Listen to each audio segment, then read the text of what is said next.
حضرت سلمان فارسی رضی اللہ تعالیٰ عنہ اور حضرت ابو دردہ کے درمیان بھائی چارہ تھا۔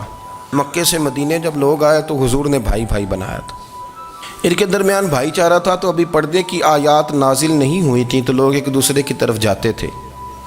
حضرت سلمان فارسی رضی اللہ تعالیٰ عنہ حضرت ابو دردہ رضی اللہ تعالیٰ عنہ کے گھر میں تشریف لے گئے تو دیکھا کہ ان کی بیوی بڑی غمگین بیٹھی ہیں۔ تو ہم نے فرمایا بہن کیا ہوا؟ تو کہنے لگی تمہارے بھائی کو دلچسپی کوئی نہیں رہی، ہر روز روزہ رکھ لیتا ہے اور ساری رات نفل پڑھتا ہے۔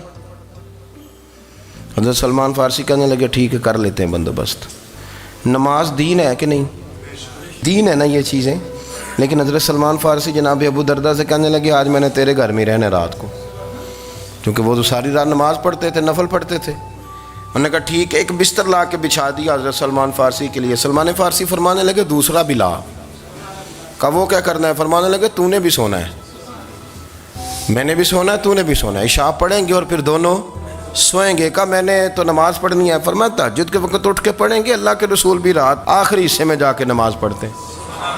ادھر ساتھ سلا لیا، وہ تھوڑی کو دیر سوئے، اب عادت تھی ساری رات اٹھنے کی، ذرا اٹھنے لگے بستر سے تو حضرت سلمان فارسی فرمایا چپ کر کے سو جا، وہ بڑی رات پڑی ہوئی، چپ کر کے سو جا۔ وہ لیٹ گئے، پھر اٹھنے لگے تو فرمایا سو جا چپ کر کے، بڑا ٹائم ہے۔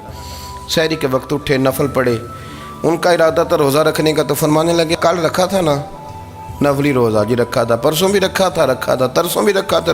فرمایا آج نہیں رکھنا، آج میں تیرا مہمان ہوں، سارا دن کٹھے مل کے روٹیاں کھائیں گے، آج نہیں روزہ رکھنا، سلا دیا۔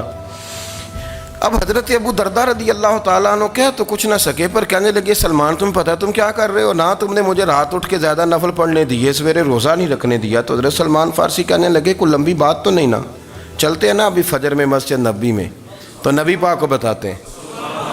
اپنے ایمان کی آبیاری کے لیے وائس آف ARQ کو سبسکرائب کریں اور بیل کے بٹن کو دبا دیں۔ بہت شکریہ۔ ان کا کوئی وجود نہیں ہوتا۔ عورت کو حقوق دلانے کے لیے بہت سارے لوگ بہت ساری غلط باتیں کرتے ہیں۔ جو لوگ یہاں سے کسی کو لے جاتے تھے نا دبئی، دھوکہ دے کے اور لے جاتے تھے یورپ میں، عرب ممالک میں دھوکہ دے کے لے جاتے تھے، تو وہ بھی کوئی خواب ہی تو دکھاتے تھے کہ اتنے لاکھ تنخواہ ہوگی، اتنا کچھ ہوگا۔ وہاں جا کے پتہ چلتا تھا کہ جیب سے بھی دینے پڑیں گے کچھ۔ بہت سارے لوگ ایسے ہوتے ہیں، وہ سارے خوبصورتی کے نام پر ہی دھوکہ دیتے ہیں۔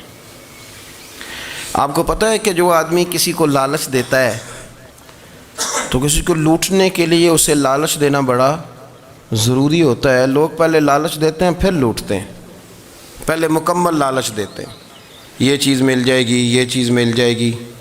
لوگ مکمل لالچ دیتے ہیں، اس کے بعد پھر لوٹتے ہیں۔ اور اگر لالچ نہ دیں تو کوئی آدمی قابو آئے گا؟ لوگ لوٹتے ہیں لالچ دے کر۔ اچھا اب وہ جو جس کو لالچ دیا جا رہا ہوتا ہے وہ کہہ رہا ہوتا ہے کہ نہیں نہیں تمہیں نہیں پتا، وہ اس وقت ماننے کو تیار نہیں ہوتا۔ وہ کہتا ہے اتنی خوبصورت باتیں کر رہا ہے، اتنی اچھے پیغام دے رہا ہے، تم میرے دشمن ہو، تم مجھے منع کر رہے ہو۔ ہوش تب آتی ہے کہ جب سب کچھ لٹ جاتا ہے۔ عورت کو ویسے بھی قابو کرنا بڑا آسان ہوتا ہے۔ اعلیٰ حضرت بریلوی رحمۃ اللہ علیہ فرماتے ہیں بیٹیاں نازک شیشیاں ہوتی ہیں، ان کو تو ذرا سی چوٹ لگے تو ٹوٹ جاتی ہیں۔ دیکھیں کتنا بڑا جملہ کہا بریلی کے امام نے، نازک شیشیاں ہیں، ذرا کوئی آدمی گمراہ کرتا ہے، ذرا خراب کرتا ہے۔ اب دیکھیں نا یہ جو بچیوں کو بچے مس گائیڈ کرتے ہیں، انہیں بڑے بڑے خواب دکھاتے ہیں، وہ بیچاری ماں باپ کو چھوڑ کے، بہن بھائی کو چھوڑ کے اس کے ساتھ شادی کرتی ہے، پھر جو اس کا بعد میں حشر ہوتا ہے، آپ ادلیاں نو سردار پہن تکے تے شرما والیاں نو جھوٹے ڈولیاں دے۔ پھر وہ بیچاری ماں باپ رکھتے نہیں، وہ ظلم کرتا ہے، تو کتنی بڑی تکلیف میں وہ بچی آ جاتی۔ نازک شیشی ہوتی ہے نا تو ٹوٹ جاتی۔ یہی حال اب جدید خواتین اور یہ جو کچھ اینکر پرسن ہیں، یہ اصل میں نا یہ آپ کو سیاست سکھاتے ہیں، لیکن یہ مادر پیدر آزاد لوگ ہیں، بالکل آزاد۔ یہ تو علماء شور نہ کریں، بات نہ کریں، گفتگو نہ کریں، مشائخ بات نہ کریں اور یہ جو کچھ سنجیدہ اور دینی طبقہ ہے یہ کچھ شور نہ کرے، یہ تو روڈوں پہ ننگے ہو کے آ جائیں معاذ اللہ۔ خوفناک نظریہ رکھتے ہیں یہ لوگ۔ عورت کو کہتے ہیں تیرے حقوق ہم تجھے لے کے دیں گے، مثلاً وہ کون سا حق ہے جو تم نے لے کے دینا ہے؟ میرے نبی کریم صلی اللہ علیہ وسلم اس کو بیٹی بھی بنایا ہے، اس کو بہن بھی بنایا ہے، اس کو ماں بھی بنایا ہے، اسے بیوی کا عالی شان رتبہ بھی عطا فرمایا ہے۔ اور چونکہ بیٹی کا بھی حق بڑا بیان کیا جاتا ہے، بہن کا بھی، ماں کا بھی، اور بیوی کے معاملے میں لوگ سمجھتے ہیں کہ زیادہ بات نہیں کرنی چاہیے، شاید مسئلہ خراب ہو جائے۔ حالانکہ نبی پاک صلی اللہ تعالیٰ علیہ وسلم نے بیوی کے بارے میں پتہ کیا فرمایا؟ فرمایا جب تم نکاح کر لیتے ہو تو اپنا ایمان محفوظ کر لیتے ہو۔ اب میں اس کی شرح نہیں کرتا، اب خود کر لیجئے گا کہ وہ ایک ایسی شخصیت ہوتی ہے کہ جس کی موجودگی میں آپ کا ایمان محفوظ ہے۔ اب میں نہیں سمجھتا کہ اس سے بڑی بات کوئی اور ہو سکتی ہے، جس کی موجودگی میں آپ کا ایمان، اور بھئی یہ حدیث پاک عرض کر رہا ہوں، نکاح جب کوئی کر لے تو اس نے اپنا ایمان مکمل کر لیا۔ اس کا معنی یہ ہوا کہ آپ کا ایمان محفوظ ہے اس کی موجودگی میں، تو اس سے زیادہ بھی، یعنی ایمان سب سے قیمتی چیز ہے نا، تو اس کے محفوظ ہونے کی وجہ حضور نے نکاح بیان کر دی۔ تو اب میرا خیال ہے بیوی اگر کوئی اس سے بڑا حقوق مانگے گی تو بے وقوفی کرے گی۔ اتنا بڑا درجہ نبی کریم نے اسے عطا کر دیا، اتنا بڑا مقام دے دیا کہ تو خاوند کے ایمان کے محفوظ ہونے کا ذریعہ بن گئی ہے۔ عورت کو جو حقوق رسول کریم صلی اللہ تعالیٰ علیہ وسلم نے عطا فرمائے، نبی پاک نے جو حقوق دیے، دیکھیں نا، حضرت عبداللہ ابن عمر رضی اللہ تعالیٰ عنہ کی اہلیہ بیمار تھی، تو جلدی جلدی سے وہ آئے، تو جب بہت جلدی ہو، سفر بڑا شدید تھا، تو آپ نے جلدی سے نماز ادا کی، جلدی سے چلے۔ آپ کے خادم کہنے لگے حضور خیریت ہے؟ فرمایا میری بیوی بیمار ہے۔ تو اس نے عرض کی حضور آپ کی اہلیہ بیمار ہے، تو آپ نے نماز بھی جلدی سے پڑھی، سفر بھی جلدی جلدی کیا۔ تو فرمانے لگے یہ وہ چیزیں ہیں جو ہمیں مدینے والے رسول نے سکھائی۔ آپ اس کیفیات کو سمجھیں کہ حضور صلی اللہ علیہ وسلم نے درس دیا۔ اور پھر ایک اور بہت بڑی بات، یہ فضیلت کسی اور کو نہیں دی، جو عورت کو حضور نے فضیلت دی یہ فضیلت کسی اور کو نہیں دی۔ کبھی حضور نے فرمایا کہ تمہارا ابا تمہارے ساتھ بہت سخت رویہ کرے تو تم نے اس کو اس سختی پر داد دینی ہے؟ فرمایا چلو اگر وہ زیادتی بھی کرے تو تم نے اس کے ساتھ سلوک اچھا ہی کرنا ہے۔ لیکن آپ ایک بات کو سمجھیں نا کہ بچے کے بارے میں، بیٹے کے بارے میں، بیٹی کے بارے میں فرمایا 10 سال کے ہو کے نماز نہ پڑھیں تو سختی کرو، تمہارا ڈنڈا بھی لٹکنا چاہیے۔ بہت ساری جگہوں پہ بہت سارے لوگوں کے لیے سختی کا حکم دیا، لیکن عورت کے لیے حضور نے جو جملے کہے، اصل میں ہم سمجھتے ہیں کہ یہ ایک بات ہے، مشہور ہو گئی ہے روایت حدیث، تو بس اس کے پس منظر پر اور جملوں کے حسن پر شاید معاذ اللہ غور کرنے کی ضرورت نہیں، ذرا اس لفظ کی تاثیر پر غور کریں۔ حضور نے فرمایا عورت ٹیڑھی پسلی سے پیدا کی گئی ہے، یہ ٹیڑھی ہے، اس کو سیدھا کرنے کی کوشش کرو گے تو ٹوٹ جائے گی۔ تو حضور پھر ہمارے لیے حکم کیا ہے؟ فرمایا جیسی ہے تم اسی کے ساتھ نبھا کرو۔ آپ سمجھیں کہ اتنا محفوظ حضور نے درجہ دے دیا بی بی کو، اتنا محفوظ کہ فرمایا غلطی بھی ہو تو میرے غلاموں تم اس کے ساتھ نبھا کرو، گزارا کر لو۔ کو کیا اور حق چاہیے عورت کو، جس کو اس کی غلطیوں سمیت نبی پاک نے قبول کرنے کا حکم دے دی کہ اس کی کمزوریوں سمیت قبول کر لو۔ اب اس کو اور کیا، کوئی کمزوریوں سمیت قبول کرتا ہے؟ کبھی آپ دکان پہ بیٹھے ہوں تو آپ کہیں بھی اس میں یہ بھی غلطی، میرے مال میں یہ بھی کمزوری ہے، یہ بھی کمزوری ہے، یہ بھی کمزوری ہے، تو کر لے قبول؟ کرتا ہے کوئی؟ کوئی شخص ایسا ہو جو کسی چیز کی کمزوریاں بیان کر کے کہ اسے قبول کرو؟ پر رسول کریم صلی اللہ تعالیٰ علیہ وسلم نے نا ہمیں سبق دیا، حضور نے ہمیں درس دیا، نبی پاک نے ہمیں پیغام دیا۔ فرمایا یہ ٹیڑھی ہے، سیدھی کرنے کی کوشش کرو گے تو بیچاری ٹوٹ جائے گی، تو اس کے ساتھ نبھا کر جاؤ۔ آپ میری بات کو سمجھیے گا۔ چلیں میں اس پر ایک اور بخاری مسلم کی حدیث پڑھتا ہوں۔ حضرت سلمان فارسی رضی اللہ تعالیٰ عنہ اور حضرت ابو درداء کے درمیان بھائی چارہ تھا۔ مکے سے مدینے جب لوگ آئے تو حضور نے بھائی بھائی بنایا تھا، ان کے درمیان بھائی چارہ تھا، تو ابھی پردے کی آیات نازل نہیں ہوئی تھیں، تو لوگ ایک دوسرے کی طرف جاتے تھے۔ حضرت سلمان فارسی رضی اللہ تعالیٰ عنہ حضرت ابو درداء رضی اللہ تعالیٰ عنہ کے گھر میں تشریف لے گئے، تو دیکھا کہ ان کی بیوی بڑی غمگین بیٹھی ہیں۔ تو ہم نے فرمایا بہن کیا ہوا؟ تو کہنے لگی تمہارے بھائی کو دلچسپی کوئی نہیں رہی، ہر روز روزہ رکھ لیتا ہے اور ساری رات نفل پڑھتا ہے۔ حضرت سلمان فارسی کہنے لگے ٹھیک ہے کر لیتے ہیں بندوبست۔ نماز دین ہے کہ نہیں؟ دین ہے نا یہ چیزیں۔ لیکن حضرت سلمان فارسی جناب ابو دردہ سے کہنے لگے آج میں نے تیرے گھر میں رہنا رات کو، کیونکہ وہ تو ساری رات نماز پڑھتے تھے، نفل پڑھتے تھے۔ انہوں نے کہا ٹھیک ہے، ایک بستر لا کے بچھا دیا حضرت سلمان فارسی کے لیے۔ سلمان فارسی فرمانے لگے دوسرا بھی لا۔ کہا وہ کیا کرنا ہے؟ فرمانے لگے تو نے بھی سونا ہے، میں نے بھی سونا ہے، تو نے بھی سونا ہے، عشاء پڑھیں گے اور پھر دونوں سوئیں گے۔ کہا میں نے تو نماز پڑھنی ہے۔ فرمایا تہجد کے وقت اٹھ کے پڑھیں گے، اللہ کے رسول بھی رات آخری حصے میں جا کے نماز پڑھتے ہیں۔ ادھر ساتھ سلا لیا، وہ تھوڑی کو دیر سوئے، اب عادت تھی ساری رات اٹھنے کی، ذرا اٹھنے لگے بستر سے تو حضرت سلمان فارسی فرمایا چپ کر کے سو جا، وہ بڑی رات پڑی ہوئی، چپ کر کے سو جا۔ وہ لیٹ گئے، پھر اٹھنے لگے تو فرمایا سو جا چپ کر کے، بڑا ٹائم ہے۔ سحری کے وقت اٹھے، نفل پڑھے۔ ان کا ارادہ تھا روزہ رکھنے کا، تو فرمانے لگے کل رکھا تھا نا نفلی روزہ؟ جی رکھا تھا۔ پرسوں بھی رکھا تھا، ترسوں بھی رکھا تھا۔ فرمایا آج نہیں رکھنا، آج میں تیرا مہمان ہوں، سارا دن کٹھے مل کے روٹیاں کھائیں گے، آج نہیں روزہ رکھنا۔ سلا دیا۔ اب حضرت ابو دردہ رضی اللہ تعالیٰ عنہ کہہ تو کچھ نہ سکے، پر کہنے لگے سلمان تم پتہ تم کیا کر رہے ہو؟ نہ تم نے مجھے رات اٹھ کے زیادہ نفل پڑھنے دیے، سویرے روزہ نہیں رکھنے دیا۔ تو حضرت سلمان فارسی کہنے لگے کوئی لمبی بات تو نہیں نا، چلتے ہیں نا ابھی فجر میں مسجد نبی میں، تو نبی پاک کو بتاتے ہیں سرکار دو عالم علیہ السلام کی خدمت میں تو اپنی بات کرنا، میں اپنی کروں گا، حضور نتیجے کا اعلان فرما دیں گے، بات طے ہو جائے گی۔ حاضر خدمت ہوئے، عرض کی یا رسول اللہ صلی اللہ تعالیٰ علیہ وسلم یہ ساری رات نفل پڑھتے ہیں، ہر روز روزہ رکھتے ہیں، ان کی اہلیہ غمگین بیٹھی ہیں، حکم فرمائیں۔ تو نبی پاک صلی اللہ علیہ وسلم نے فرمایا پھر ہوا کیا؟ یا رسول اللہ میں نے رات سلایا ہے، سحری میں اٹھایا ہے، سویرے روزہ نہیں رکھنے دیا۔ نبی پاک نے فرمایا سلمان فارسی نے ٹھیک کیا ہے، سلمان فارسی نے ٹھیک کیا۔ پھر حضور نے فرمایا، نبی کریم نے فرمایا ابو دردہ تیرے اوپر اگر اللہ کا حق ہے، اس کے رسول کا حق ہے، دین کا حق ہے، تو فرمایا تیری آنکھ کا بھی تیرے اوپر حق ہے، تیرے وجود کا بھی تیرے اوپر حق ہے۔ یہ حضور نے فرمایا تیرے بچوں کا بھی تیرے اوپر حق ہے، تیری بیوی کا بھی تیرے اوپر حق۔ اس حق کو بھی سمجھیں، حقوق اللہ بھی ہیں، پر تیری آنکھ کا بھی تیرے اوپر کیا مانا کہ تیری آنکھ سونا چاہتی ہے تو اسے سلا بھی، تیرے وجود کا بھی تیرے اوپر حق ہے، تو تیرا وجود آرام کرنا چاہتا ہے تو اسے آرام بھی کرا۔ اور پھر وہاں نبی پاک صلی اللہ علیہ وسلم نے فرمایا میں تم سب، سننا یہ لفظ حدیث کے، حضور نے اسی موقع پر فرمایا میں تم سب سے زیادہ اپنے رب کو جانتا ہوں اور میں تم سب سے بڑھ کر اپنے رب سے ڈرتا ہوں۔ حضور فرمانے لگے میں روزہ بھی رکھتا ہوں، افطار بھی کرتا ہوں، یعنی کبھی رکھتا ہوں اور کبھی نہیں رکھتا۔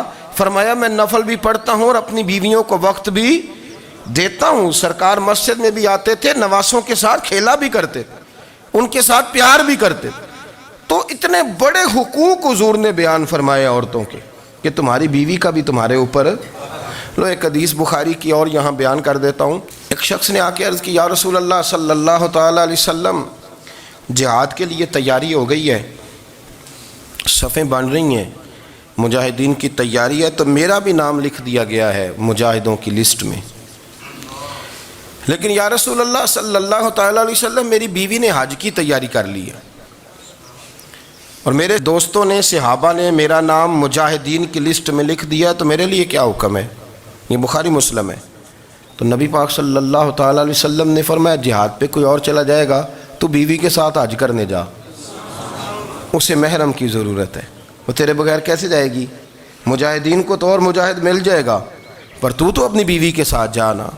نبی پاک صلی اللہ علیہ وسلم نے مرد کو محافظ بنایا ہے، عورت کو مرد کا قیدی نہیں بنایا، بلکہ عورت کو حفاظت عطا کی اور مرد کو اس کا محافظ بنایا۔ اب بچیاں آزاد ہونا چاہتی ہیں، اور آزادی بھی وہ والی کہ جو بنیادی طور پر آزادی نہیں، فحاشی ہے۔ میں نے بہت پہلے کہا ہے کہ اسلام بیٹیوں کو قیمتی سمجھتا ہے۔ جس بندے کے پاس 20 تولے سونا ہو وہ چوک میں لے کے نہیں آتا، وہ قیمتی چیز ہے، اس نے چھپا کے رکھی ہوتی ہے۔ تو جو نبی پاک صلی اللہ علیہ وسلم کا کلمہ پڑھنے والے بیویاں، اسلام انہیں قیمتی سمجھتا ہے، کہتا ہے کہ تم قیمتی ہو لہذا گھر کے اندر رہو، تم باہر نہ آؤ۔ لیکن عورتیں ہیں کہ ان کو بلا وجہ لوگ خراب کر دیتے ہیں اور بلا وجہ وہ اس مغالطے کا شکار ہو جاتی ہیں۔ اب آگے بڑھتے ہیں۔ قرآن مجید نے سورہ نور کی آیت نمبر 30 میں کہا کہ کل للمؤمنین یغضوا من ابصارہم، فرمایا کہ اے محبوب علیہ السلام مومن مردوں سے کہہ دو کہ اپنی نظریں جھکا کے رکھیں، اپنی نظریں۔ اور اگلی آیت میں فرمایا وَقُلْ لِلْمُؤْمِنَاتِ يَغْضُضْنَ مِنْ أَبْصَارِهِنَّ، فرمایا کہ اے محبوب مومن عورتوں سے بھی کہہ دو کہ اپنی نظریں جھکا۔ مرد بھی اپنی نظر جھکا کے رکھے گا عورت کی طرف، لیکن یہ ساری پابندی صرف مرد پر نہیں، عورت بھی غیر محرم کا چہرہ نہیں دیکھے گی، اس پر بھی اسی طرح نظر جھکانے کا حکم ہے، جس طرح کہ وہ ہر دکاندار کو بھائی جان کہہ کے گفتگو کرنے کی اس کو بھی اجازت نہیں ہے کہ وہ سمجھے کہ پابندی تو مرد نے کرنی تھی، میں نے تھوڑی کرنی تھی۔ وہ جس کے پاس جائے، جہاں بھی جائے، ڈاکٹر کے پاس جائے، باہر جائے، تو وہ جس طرح مرضی اس کا دل چاہے وہ بات چیت کرے، اس کی عورت کو بھی اجازت اسلام نہیں دیتا۔ بنیادی طور پہ اسلام شرم و حیا کا دین ہے، حیا کی بات کرتا ہے۔ حیا کی جب ہم تعریف کرتے ہیں تو حیا کی تعریف یہ ہے کہ کوئی کبھی چیز دیکھ کے نہ تو آپ کی طبیعت میں کراہت محسوس ہو، آپ کوئی غلط جملہ منہ سے نکالتے ہوئے ذرا جھجکیں، آپ کوئی غلط بات کرتے ہوئے تھوڑا بوجھ محسوس کریں۔ ہمارے ہاں تیزی سے فروغ پایا ہے بے حیائی نے، سنگیوں کی محفلیں، یاروں کی محفلیں، اس میں غلیظ گفتگو ہوتی ہے الا ماشاء اللہ۔ جن دوستوں کو بڑی پاک صاف گفتگو کرنی چاہیے، دوستی کا رشتہ بڑا مقدس رشتہ ہے، جو یہاں ایک دوسرے سے پیار کریں گے جنت میں بھی اکٹھے داخل کیے جائیں گے۔ شرط یہ ہے کہ پیار اللہ رسول کی رضا کے لیے ہو، لیکن اس کے اندر اگر آپ کی گفتگو کچی ہو، کمزور ہو، فحاشی والی ہو، عریانی والی ہو، وہ ہمارے ہاں تو اب اس کو لوگ فیشن سمجھتے ہیں، اس کو مردانگی کی علامت سمجھتے ہیں کہ وہ جی ساری باتیں جی وہاں ہو گئیں، اور جس کا جو جی چاہا اس نے کہا۔ آپ جب حیا کے دائرے میں ہوتے ہیں تو آپ خود بھی سکون محسوس کرتے ہیں۔ دیکھیں نا، آپ کو نیند سکون سے کہاں آتی ہے؟ جہاں کمرہ بند ہو، چاروں جانب دیوار ہے، اوپر چھت ہے، خالی دروازہ بھی کھلا ہوا ہو نا، تو جب بندہ سکون لینا چاہتا ہے تو کہتا ہے یار ذرا دروازہ ذرا بند کر دو۔ وہ اچھی طرح اپنے آپ کو چھپا لیتا ہے نا حیا کے پردے میں، تو اللہ اسے سکون عطا کرتا ہے۔ اور جو اس سے بھی زیادہ ٹھنڈی نیند میں جانا چاہتا ہے وہ کہتا ہے لائٹ بھی بند کر دو۔ اب وہ مکمل طور پہ سمجھتا ہے کہ میں چاروں جانب سے چھپ گیا ہوں، اگر میں کھل کے بھی سو جاؤں گا تو میرا چونکہ پردہ قائم ہے تو مجھے کوئی دشواری نہیں ہوگی۔ آپ جب چھپ جاتے ہیں، جب آپ حیا کے اندر سمٹ جاتے ہیں، جب آپ چادر کے اندر آ جاتے ہیں تو آپ بہت ساری جگہوں پہ آسانی محسوس کرتے ہیں۔ تو حیا تو آپ کو سکون دیتی ہے، حیا تو دل کو راحت دیتی ہے۔ میں بڑی ذمہ داری سے بات عرض کرتا ہوں، قرآن مجید نے نا ایک مقام پہ مذاق کو، ایک مزاح ہوتا ہے خوش طبی، وہ نہیں، مذاق اڑانا، قرآن پاک نے نا مذاق کو ایک جگہ پہ جاہلوں کا طریقہ بھی قرار دیا ہے۔ بنی اسرائیل کے لوگوں سے حضرت موسیٰ نے کہا کہ گائے ذبح کرو اور ایک ٹکڑا مقتول کو مارو، زندہ ہو کے خود بتا دے گا مجھے کس بندے نے قتل کیا۔ تو کہنے لگے آپ ہمارے ساتھ مذاق کر رہے ہیں۔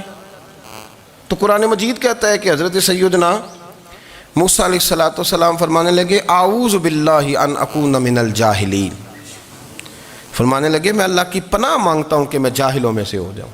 یہ مذاق کرنا تو جاہلوں کا طریقہ ہے۔ اگر آپ کی زبان سے بے حیائی کا جملہ نکل گیا، اگر آپ کی زبان سے بے حیائی کا جملہ نکل گیا، آپ نے کہہ دیا کہ ہم آزاد لوگ ہیں، جو مرضی کریں گے، جو مرضی کہیں گے، جو ہمارا دل میں آئے گا کریں گے، تو پھر تو لوگ آپ کا وہ حشر کریں گے کہ آپ سے برداشت ہی نہیں ہوگا۔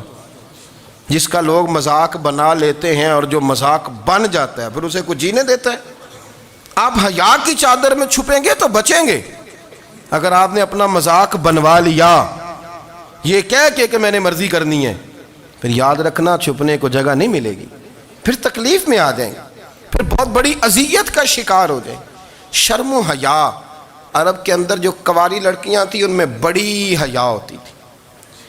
الحمدللہ میں بڑے فخر سے کہتا ہوں کہ میرے پنجاب کی، میرے پاکستان کی بیٹیاں بھی 20 دفعہ ان کا ابا کہے تیری شادی کرنی ہے تو وہ آنکھ نہیں اٹھا پاتی آج بھی۔ یہ تو وہ چند لوگ ہیں جو کہتے ہیں ہم ہائی کلاس ہو گئے، ہمیں نہیں پتا کہ وہ روشن خیال ہو گئے ہیں کہ روغن خیال ہو گئے، پتہ نہیں کدھر چلے گئے۔ ورنہ ہماری بیٹیاں آج بھی آج بھی جب ان سے ان کا باپ ان کی ماں بات کرتی ہے تیری شادی کی تو وہ تو شرم کے ساتھ پچھلے سے پچھلے کمرے میں چھپتی ہیں. یہ اللہ نے فضل کیا ہوا ہے اس ملت پر. تو عرب کی لڑکی بڑی حیا والی ہوتی تھی, اس سے کوئی بات کرنی پڑتی تھی تو 20 دفعہ بات کی جاتی, پھر بھی وہ عورت چھپتی پھرتی تھی. حضرت عائشہ صدیقہ رضی اللہ تعالیٰ عنہ فرمانے لگیں میرے نبی پاک صلی اللہ علیہ وسلم عرب کی کواری لڑکیوں سے بھی زیادہ حیا کرنے والے. قاضی اعجاز مالکی نے, شیخ عبدالحق محدث دہلوی نے, دیگر بزرگ جو سیرت نگار گزرے انہوں نے لکھا ہے کہ نبی پاک صلی اللہ علیہ وسلم کے اندر 100 مردوں سے زیادہ طاقت تھی. 100 مردوں سے زیادہ طاقت. اب جو بات کہنے لگا ہوں, جو نتیجہ دینے لگا ہوں, اس پر خاص توجہ آپ فرمائیں گے. ذرا فکری طور پر, نظریاتی طور پر ایک چیز کو سمجھیے. ہم سمجھتے ہیں کہ جوان لڑکا ہے جی جو مرضی کرے, عمر ہے جی. آپ ذرا بات پر غور کیجئے گا کہ حضور صلی اللہ علیہ وسلم میں طاقت 100 مردوں سے زیادہ ہے اور حیا کواری لڑکیوں سے بھی زیادہ ہے. ذرا اس بات کا تقابلی جائزہ کیجئے گا کہ طاقت 100 مرد سے زیادہ ہے لیکن حیا کواری لڑکی سے بھی زیادہ ہے.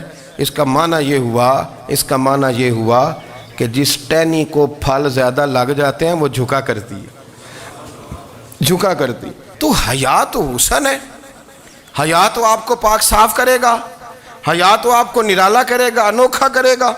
وہ ہمارے ایک دانشور ہے, تو انہوں نے مضمون لکھا, کئی باتیں بڑی پسند آتی ہیں. وہ کہتے ہیں کہ میری اہلیہ, ان کو بھی کسی نے مس گائیڈ کر دیا تھا, حالانکہ اچھی خاتون ہے, کسی نے مس گائیڈ کر دیا. تو وہ بھی سماجی اور ویلفیئر اور یہ خواتین کو شوق ہوتا نا بننے کا, تو وہ بھی سماج کے اندر اچھا مقام تلاش کرنے کے موڈ میں آ گئی. تو کہیں ایک دن جانا تھا تو بڑی بن سنور کے میرے ساتھ وہ گاڑی میں بیٹھ گئی. تو میں گاڑی میں, عورتوں کو یہ بھی مسئلہ ہوتا ہے نا کہ ہماری تعریف کرو, تو کئی دفعہ بعد مردوں بیچاروں کو جھوٹ بولنا پڑتا ہے, تو زبردستی کراتی ہیں نا جی. تو اس میں گنجائش بھی دی ہے شریعت نے گنجائش دی ہے کہ کبھی بیوی کو راضی کرنے کے لیے خلاف واقعہ بات کرنی پڑے تو کر لینی چاہیے. تو وہ کراتی بھی ہیں. 3 موقع پر خلاف واقعہ بات کرنے کی اجازت ہے. واقعے کے خلاف بھی آپ بات کر سکتے ہیں. جنگ کے موقع پر 2 لوگوں کو صلح کرانے کے لیے اور بیوی کو راضی کرنے کے لیے کر لیں کوئی ایسی بات, بے شک اپنی طبیعت پہ جبر کر کے کر لیں, گنجائش ہے, اجازت ہے. تو وہ کہتے ہیں جب وہ گاڑی میں میرے ساتھ بیٹھی بن سنور کے, تو وہ تقاضا کرنے لگی کہ میں نے بڑے اچھے کپڑے پہنے ہیں پر آپ نے توجہ نہیں کرائی. تو وہ سیاںا بندہ تھا, وہ چاہ رہا تھا کہ میری خاتون سمجھ جائیں. وہ کہتے ہیں مجھے پتہ تھا کہ بیچاری مس گائیڈ ہو گئی ہے, دل کی بڑی اچھی ہے, سیاਣੀ ہے, لیکن اس کو کچھ خواتین نے, کچھ لوگوں نے مل کے اس کو ذہن غلط کر دیا ہے کہ سماج میں نکلو, باہر جاؤ, کام کرو, فلاں کرو, اپنی مرضی سے جیو. تو میرے ساتھ گاڑی میں بیٹھی کہیں جانے کے لیے, تو مجھ سے کہنے لگی کہ آپ نے میری طرف توجہ ہی نہیں کی, آپ نے کوئی ذکر ہی نہیں کیا کہ میں کیسی لگ رہی ہوں. تو وہ کہتے ہیں میں نے اسے کہا کہ اگر تو ناراض نہ ہو تو پھر میں صحیح والی تعریف کر دوں. تو اس نے کہا کہ آپ کر دیں. تو کہتے ہیں میں نے درد سے اور خلوص سے اپنی بیوی سے کہا, خلوص کے ساتھ میں نے کہا میں تو روز گھر ہوتا ہوں, روز شام کو گھر ہوتا ہوں, اگر تو میرے لیے تیار ہوتی تو میں تیری تعریف کرتا, لیکن آج تو باہر جانے کے لیے تیار ہوئی, تو پھر ان سے تعریف کی امید رکھ جن کے لیے تو نے تیاری کی ہے. میرے لیے تیاری کرتی تو میں تو ہر شام تیرے پاس ہوتا ہوں. کہتے وہ میرے لفظوں میں درد تھا تو وہ بھی رو پڑی اور کہنے لگی آپ گاڑی روک دیں, مجھے باہر جا کے کسی کو راضی نہیں کرنا, میں نے اسے راضی کرنا ہے جس کو رب کریم نے میرا شوہر بنایا اور میرے لیے منتخب کیا ہے, میرے ماں باپ کو. میں واپس لوٹتی ہوں. یہ ایک پہلو ہے سلگتا ہوا, اس کو سمجھا جائے. رسول کریم صلی اللہ علیہ وسلم عرب کی کواری لڑکیوں سے زیادہ حیا والے تھے, کواری لڑکیوں سے زیادہ حضور حیا فرمایا کرتے تھے. جب خانہ کعبہ کی مکہ شریف میں تعمیر ہو رہی تھی نا, اہل عرب اس کو تعمیر کر رہے تھے, تو نبی پاک صلی اللہ علیہ وسلم اپنے چچا حضرت عباس کے ساتھ خانہ کعبہ کی تعریف میں مصروف تھے. تو عرب کے لوگ چونکہ لمبا کرتا پہنتے تھے پیروں تک, تو نیچے اگر کسی وقت کوئی چیز نہیں بھی ہوتی تھی تو کسی کو وہ نظر نہیں آتی تھی, چونکہ پردہ رہتا تھا, ایک لمبا کرتا پہنا ہوا ہوتا تھا. تو جب بچے, سرکار کی عمر مبارک بھی ابھی تھوڑی تھی, تو اس طرح بچے جب نکلتے تو وہ کئی دفعہ اپنی تہمت اتار دیتے نیچے سے, اور کوئی مزدوری کرنے لگتے تو 3-4 طے کر کے نا تامت کی کندھے پہ رکھ لیتے، جس طرح کبھی دیہاتوں میں لوگ کپڑا سر پہ رکھتے تھے کہ اوپر اگر کوئی وزنی چیز رکھیں گے تو وہ تکلیف نہیں دے گی۔ نبی پاک صلی اللہ علیہ وسلم بھی سب لوگوں کے ساتھ خانہ کعبہ کی تعمیر میں شامل تھے، تو حضرت عباس رضی اللہ تعالیٰ عنہ نے کہا حضور سے، ابھی اعلان نبوت بھی نہیں فرمایا تھا، بھتیجے آپ بھی تامت اتاریے، یہ صحیح مسلم میں حدیث موجود ہے، اور اس کو کندھے پہ رکھ لیجیے، آپ اینٹیں اٹھا کے لا رہے ہیں تو ذرا آپ کو تکلیف نہیں ہوگی۔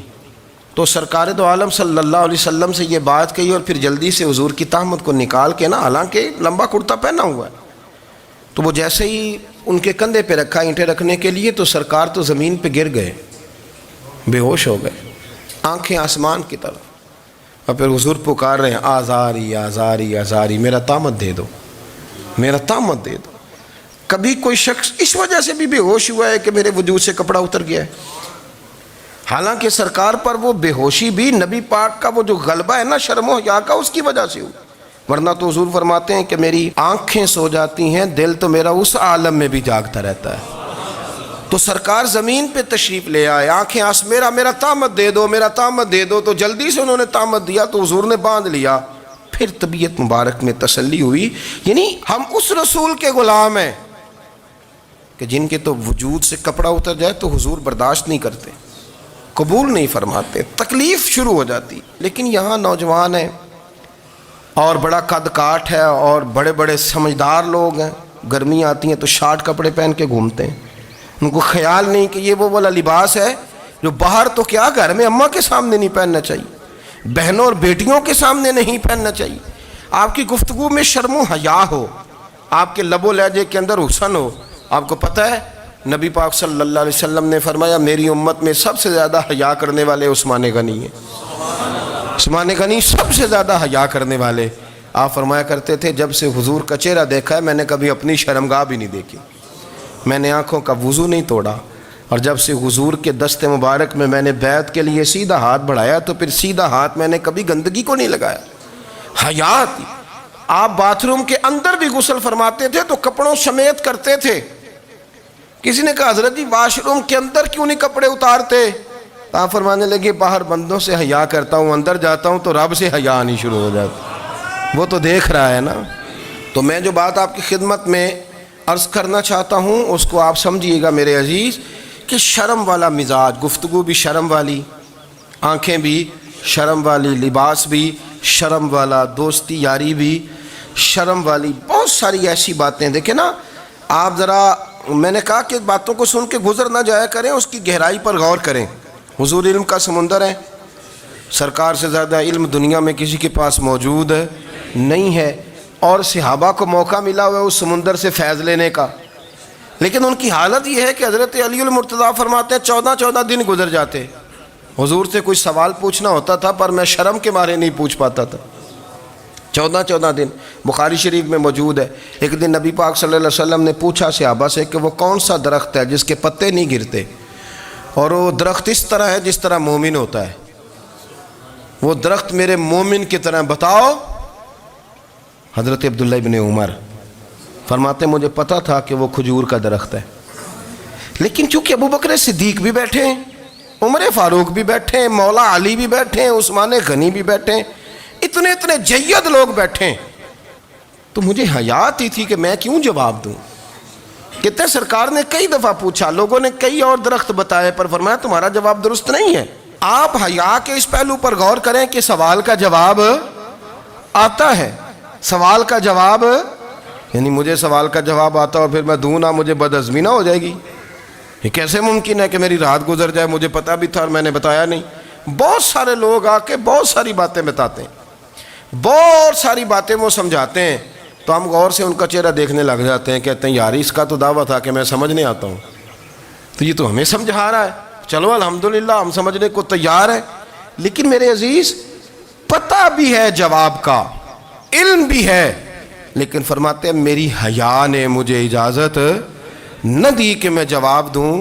آپ فرماتے ہیں پھر حضور سے صحابہ نے عرض کی کہ یا رسول اللہ آپ ہی بتا دیں وہ درخت کون سا ہے، تو حضور نے فرمایا بھئی وہ کھجور کا درخت ہے۔ تو آپ فرماتے ہیں میں دل ہی دل میں کہہ رہا تھا کہ الحمدللہ میرا جواب درست ہے، حالانکہ میں نے جواب دیا ہی نہیں. تو لفظوں میں حیا، جملوں میں حیا، آنکھوں میں حیا، اٹھنے میں حیا، بیٹھنے میں حیا، چلنے میں حیا ایک خوبصورت حسن ہے. اور نبی پاک صلی اللہ علیہ وسلم نے فرمایا جب تو بے حیا ہو جائے نا پھر تو آزاد ہے، پھر تو جو مرضی کا، پھر تو جو. اس لیے بزرگ جب کسی کو بے حیا کہتے تھے نا،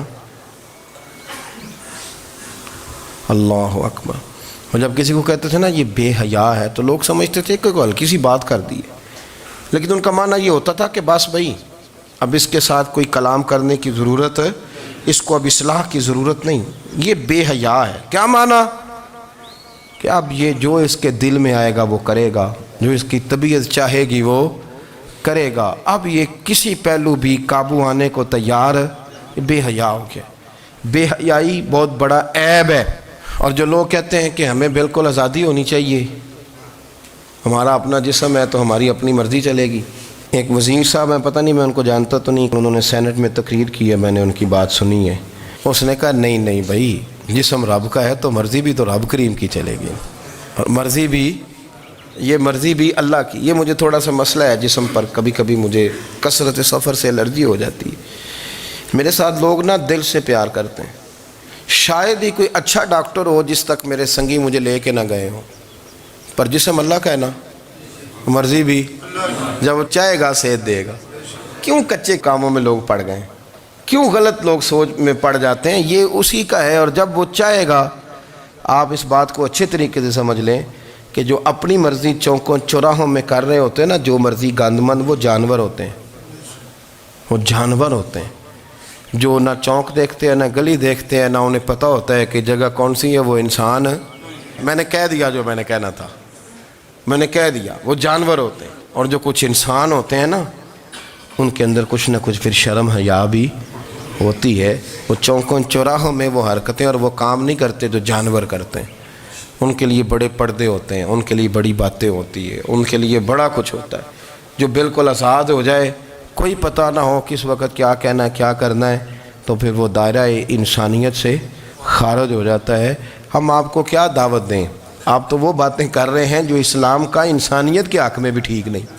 آپ تو وہ والی باتیں کر رہے ہیں جن کا انسانیت بھی تقاضا نہیں کرتی کہ یہ باتیں ہونی چاہیے. لیکن ایک بات، میں تو جذباتی نہیں ہوتا، میں بڑے غور سے چیزوں کو دیکھتا ہوں، سنتا ہوں. اور نہ میں ان موسمی مینڈکوں کی، وہ مجھے عاتق صاحب کہنے لگے جی بڑے بڑے مولوی ایک بندے کے ساتھ بیٹھے ہوئے ہوتے تھے اور وہ روزے میں بڑے بڑے درس دیتا تھا تو وہ بھی فلانی حرکتیں کر رہا ہے. تو میں نے کہا ہم نے تو پرانا کہا تھا کہ موسمی مینڈک ہے، تو پرانے کہہ رہے ہیں کہ اداکار ہے، تو وہ جہاں کاسٹ کریں گے وہاں وہ اداکاری کرے گا. آپ کسی مذہبی جگہ کر لیں تو وہاں کر لے گا، کہیں اور جگہ کریں گے تو ہم تو پرانا کہہ رہے ہیں. تو کسی کو کبھی سمجھ آتی ہے تو کسی کو کبھی اور جگہ جا کے سمجھ آتی ہے. ہم ان لوگوں سے پریشان نہیں ہوتے. کیوں؟ سن لیں، کوئی مایوسی نہیں. ان کے اندر جتنا زور ہے وہ لگائیں.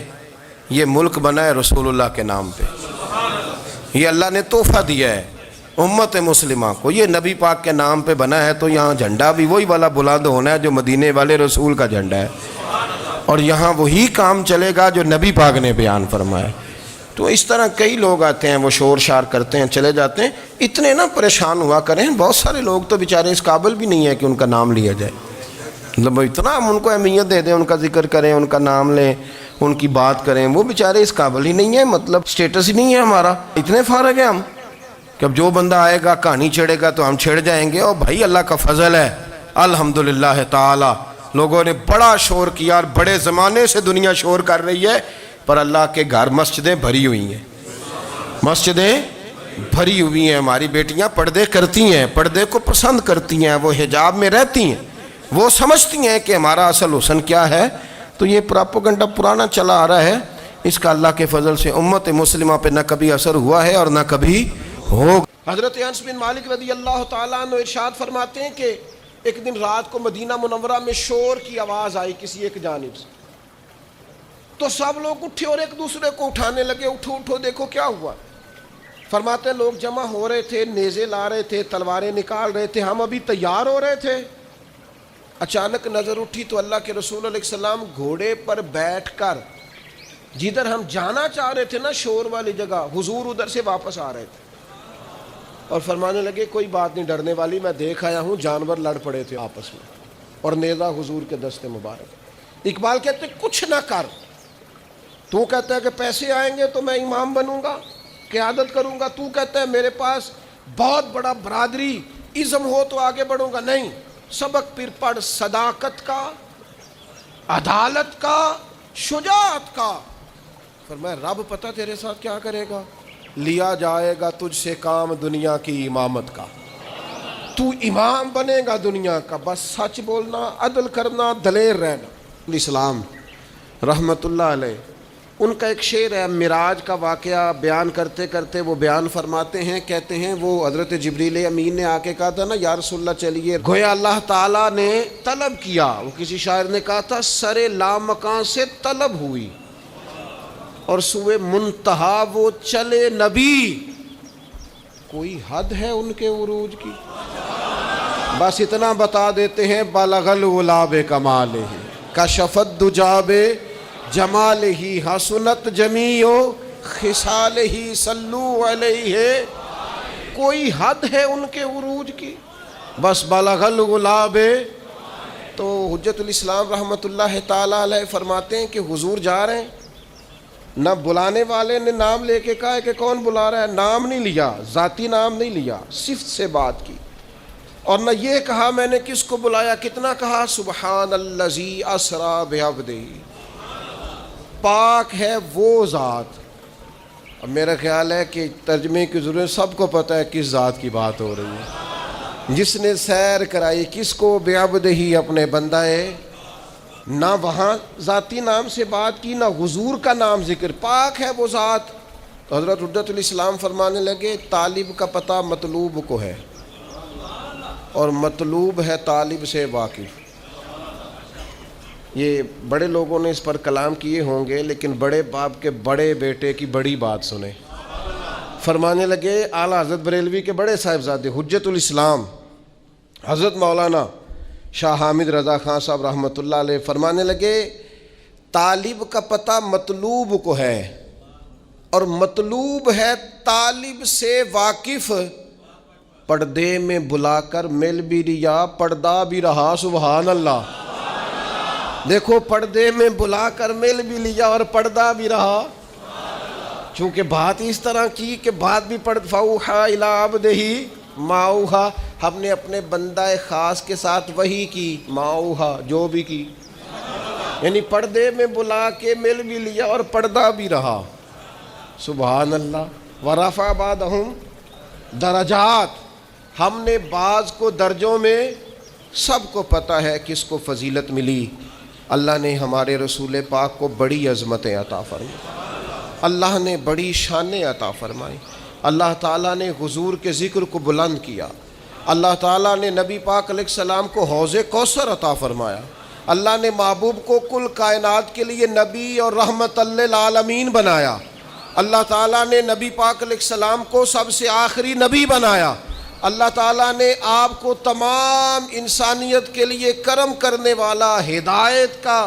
پیغام دینے والا بنا کے بھیجا، اللہ تعالیٰ نے حضور کو گواہ بنایا، بشیر بنایا، نذیر بنایا، اور فرمایا وَلَسَوْفَ يُؤْتِيكَ رَبُّكَ فَتَرْضَىٰ، آپ کا رب آپ کی رضا چاہتا ہے۔ اللہ نے حضور کو قرآن دیا، اللہ نے محبوب کو صدیق اکبر دیے، عمر فاروق دیے، عثمان غنی دیے، مولا علی دیے، حسنین کریمین عطا فرمائے، یہ سارے اللہ تعالیٰ نے اپنے محبوب علیہ الصلاۃ والسلام کی خدمت کے لیے، غلامی کے لیے عطا کیے۔ اللہ تعالیٰ نے رسول پاک کے دین کو پچھلے تمام دینوں کا ناسخ بنایا، اب کسی دین پر عمل نہیں ہوگا، قیامت تک سکہ مدینے والے رسول کا چلے گا۔ اللہ تعالیٰ نے رسول پاک علیہ السلام کو حبیب بنایا، اللہ نے محبوب کو نبیوں کا امام بنایا، کائنات کا سردار بنایا۔ کیا خوب کہا تھا چراغ گولرا نے، کہنے لگے ممکن نہیں مدح شاہ خدا، گیلانی پیر نے خوب کہا کتھے میرے علی کتھے تیری ثنا، ممکن نہیں مدح شاہ خدا، زندگیاں ختم ہوئیں اور قلم ٹوٹ گئے، بس تیرے اوصاف کا ایک باب بھی پورا نہ ہوا۔ کہنے لگے بس رکھ دیا قلم، چھوڑ دیا بات ممکن نہیں مدح شاہ خدا. یہ وہ لوگ کہہ رہے ہیں جن کی ساری زندگی نعتوں میں گزری ہے. کہتے ہیں ممکن نہیں مدح شاہ خدا. تو بھئی آپ کس سے مستعار لے کے بات ختم کرنے لگے ہیں؟ تو کہنے لگے پیر میر علی شاہ صاحب سے، پیر گولڑوی سے، امام المسلمین سے. ممکن نہیں مدح شاہ خدا. بس گیلانی پیر نے خوب کہا کتھے مہر علی کتھے تیری ثنا. یہ مشتاق اکھیں کتھے جاڑیاں، بس مکھ چند بدر شاشانی ہے. متھے چمک دی لاٹ نورانی ہے، وہ دی کالی زلف تے اکھ مستانی. مخمور اکھیں کتھے. نبی اکرم صلی اللہ تعالیٰ علیہ وسلم کی عظمتیں، میں اللہ میں فرقہ واریوں سے بچائے، لیکن ایک دکھ ہے نا، وہ بھی بیان کر لینے دو. خوگر حمد سے تھوڑا سا گلہ بھی سن لے. اور میرے عزیزو، جس طرح توحید قرآن پاک کا مستقل عنوان ہے، جس طرح عقیدہ آخرت قرآن مجید کا مستقل عنوان ہے، جس طرح اخلاقیات قرآن مجید کا مستقل عنوان ہے، جس طرح دین کی سربلندی کے لیے جد و جہد کرنا، جہاد کرنا قرآن کا مستقل عنوان ہے، جس طرح معاشرت، ماں باپ کے، بہن بھائیوں کے، بیوی بچوں کے، رشتہ داروں کے حقوق قرآن پاک کا مستقل عنوان ہے، اس طرح شان مصطفیٰ بھی قرآن مجید کا مستقل عنوان ہے. سارے عنوان بیان کرتے ہو، مانتے ہو، تذکرہ کرتے ہو. کیا وجہ آتی ہے جب عظمت رسالت مآب کی بات چھڑتی ہے تو بحث چھڑ دیتے ہو؟ فاضل بریلوی کہنے لگے کھائے تجھ کو تپے سکر، تیرے دل میں کس سے بخار ہے؟ کس سے تیرے دل میں بخار چڑھ گیا ہے کہ ہر شے تو مانتا ہے، اور عظمت رسالت مآب کی بات آتی ہے تو بحثیں کرتا ہے؟ عقیدہ وہی اچھا ہے جو جناب صدیق اکبر کا ہے. کسی نے آ کے کہا تھا ابو بکر اگر کوئی کہے میں راتوں رات گیا ہوں اور راتوں رات آیا ہوں اور 18,000 سال کا گویا میں منظر دیکھ آیا ہوں، اور اتنی بات تو نص سے ہے نا، لیلم من المسجد الحرام الی المسجد الاقصی، رات کے تھوڑے سے حصے میں مسجد حرام سے مسجد اقصی، یہاں تک بھی کوئی جا نہیں سکتا، ممکن نہیں. کوئی کہے تو مانتے ہو؟ تو میں نہیں. تو کہا آپ کے محبوب نے کہا ہے؟ تو فرمانے لگے انہوں نے کہا ہے تو بالکل ٹھیک کہا ہے. کہا ابھی تو آپ نے کہا تھا کہ کوئی کہے تو میں نہیں مانتا. کہنے لگے چلا ہوا ہو کوئی ہے، تم نے تو کوئی کی بات کی تھا، باقیوں کا حکم اور ہے اور محبوب کی بات اور ہے، ان کے تذکرے اور ہیں، ان کا فرمانا اور ہے، ان کا کہہ دینا کچھ اور ہے. میں نے تو کہا تھا کوئی کہے تو نہیں مانتا، اور وہ جو کہے اور جس وقت کہے اور جس حال میں کہے اور جس رنگ میں کہے، سانو قید سجن دا گہنا ہے، او جنج رکھے اونج رہنا ہے. وہ جیسے کہے، جس وقت کہے، جس ٹائم کہے، بات ختم ہو گئی. میرے عزیز پتہ نہیں کیا الجھاؤ پیدا ہو جاتا ہے. بالکل وہ میں رات پڑھ رہا تھا، ایک صاحب نے لکھا ہے نبی پاک نا خواب میں گئے تھے. یہ تو خیر بڑی دفعہ ہی میں نے بیان کیا ہے، اور ہر سال کوئی نہ کوئی نیا شوشہ چھوڑتا ہے. حضور کو معراج، میں تو انہوں آکھاں کہ راتی میں خواب دیکھیے کہ میں پاکستان دا صدر بن گیا، تو انہوں اعتراض ہے کوئی؟ تو اسا کہنا جی خواب پاویں ساری دنیا دے بن جو، سانوں کوئی اعتراض ہے؟ کہ آپ جاگتی آنکھوں سے یہ بات کہیں گے نا، اگر کہ میں صدر پاکستان ہوں تو لوگ کہیں گے جناب آپ سیانے بیانے بندے ہیں، کیا بات کر رہے ہیں، یہ آپ مطلب کس جگہ بیٹھ کے کیا بول رہے ہیں؟ سوئے سوئے تو جو کوئی مرضی کہہ دے. اگر حضور فرماتے نا میں خواب میں گیا ہوں، تو ابو جہل کو کوئی اعتراض تھا اس بات پر؟ ابو لہب کو، عتبہ عتیبہ شیبہ کو؟ وہ تو اس لیے پریشان ہوئے تھے کہ حضور نے فرمایا میں گیا ہوں، میں گیا ہوں اور میں آیا ہوں. ان کی تو پریشانی تب بنی تھی جب حضور نے فرمایا مجھے اللہ نے عروج دیا ہے. وہ تو الجھے ہی تب تھے. رسول پاک صلی اللہ تعالی علیہ وسلم کو اللہ نے سیر کرائی. یہ جو معجزہ ہوتا ہے نا، معجزہ، اللہ کی قدرت، معجزہ، کرامت. بس ایک تھوڑی دیر روک کے نا، تھوڑی خشک بات ہے پر آپ نے سمجھنی ضرور ہے. ایک لفظ قرآن مجید نے کہا آیت. آیت ہوتی ہے اللہ کی نشانی. جب کوئی کام اللہ کی قدرت سے ہوتا ہے تو اس کو آیت کہتے ہیں، اور وہی کام اگر نبی سے ظہور پذیر ہو تو معجزہ ہے. وہ ظہور پذیر اللہ کی قدرت سے ہوا ہے، اللہ کے چاہنے سے ہوا ہے۔ وہ بغیر کسی ذریعے سے ہو تو قدرت الہی ہے، پیغمبر سے ہو تو وہ معجزہ ہے، ولی سے ہو تو وہ کرامت ہے ہر جگہ اللہ کی قدرت ہی۔ جو نبی کے ہاتھ پہ معجزہ صادر ہو رہا ہے وہ بھی تو اللہ کی عطا ہی ہے نا، جو ولی کے ہاتھ سے ہو رہا ہے وہ بھی۔ یہ کرامت کہتے ہیں جی ولی نے کر دیا، بھئی ہوا ولی کے ہاتھ سے ہے لیکن قدرت کس کی ہے؟ اللہ کی۔ وہ ہمارے سلطان الواعظین رحمۃ اللہ علیہ اس طرح سمجھایا کرتے تھے، فرماتے تھے ہے دودھ ہی، لیکن اگر اسے جاگ لگا کے نا لسی کے ساتھ جما لو تو دہی بن گیا، اور اگر رڑک لو نا تو لسی بن گئی، اور اگر اوپر سے تھوڑا سا اتار لو تو مکھن بن گیا، اور مکھن کو گرم کر لو تو اصل میں کیا ہے؟ دودھ۔ تو فرمانے لگے در اصل پیچھے کار فرما کیا ہے؟ دودھ۔ کہتے ہیں آپ کو بندہ کہتا ہے نا جی میں دودھ کا تو اقرار کرتا ہوں، مکھن کو نہیں مانتا، میں دودھ کا تو اقرار کرتا ہوں، لسی کو نہیں، میں دودھ کا اقرار کرتا ہوں پر میں نا گھی کو نہیں مانتا، تو اس بیوقوف کو کہا جائے گا لسی کا انکار بھی دودھ کا ہی انکار ہے، اسے کہا جائے گا مکھن کا انکار بھی دودھ کا ہی انکار ہے، اسے کہا جائے گا یہ جو تو انکار کر رہا ہے نا گھی کا، یہ بھی دراصل انکار۔ او خدا کے بندے، ولی ذاتی طور پر تو کوئی طاقت رکھتا ہی نہیں، ولی کی کرامت بھی اللہ کی قدرت، نبی کا معجزہ بھی اللہ کی قدرت۔ اب آپ واقعہ معراج کو دیکھیں، نبی پاک نے کب کہا میں گیا ہوں؟ پہلا دعویٰ تو رب کریم نے فرمایا سبحان الذی اسریٰ بعبدہ، میں نے سیر کرائی ہے اپنے بندہ خاص کو۔ خبردار، حضور کے معجزہ معراج کا انکار نہ کرنا، یہ رب کی قدرت کا انکار ہو جائے گا۔